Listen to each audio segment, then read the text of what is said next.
অবস্থা খুবই খারাপ। আমাদের তো যা কিছু আছে সব তলায় নিয়েছে। আমরা যে কোথায় যা দাঁড়াবো তাও কোনো সুযোগ নাই, এমনকি থাকারও কোনো ব্যবস্থা নাই। খানি পানি বলতে একদম সবকিছু, খাওয়ার খাওয়ার কোনো কিছু নাই, পানি পর্যন্ত নাই আমাদের। আমরা বাঁচবো তো সেটা কোনো আমাদের একটু জায়গা না, বাড়িঘর সব শেষ। কি করব, সব এই যে দেওয়াল পাটি পাটি সব পড়তেছে। আজকে কয়দিন পরে আসছি, এই দেখেন আমরা আপনি তো দেখতেছেন সবকিছু চোখে। কি বলবো, আমি তো বাসায় খুঁজে পাইতেছি না। এই যে একটা জামা পরে আমি বাইরেছি, আমার কিছুই আমি নিতে পারি নাই। কি করব আমরা, আমাদের কোনো কোনো ঠাই নেই, কোথাও কোনো ফুল নাই, একদম বাসছি আমরা।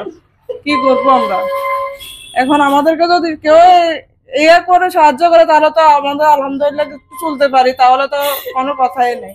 এখন কি করবো আমরা? এখন তো আমাদের ব্যবসা বাণিজ্য সব শেষ। এক কাপড় নিয়ে বাড়িছি, এক কাপড়েই আমরা আবার ঘরে ঢুকছি।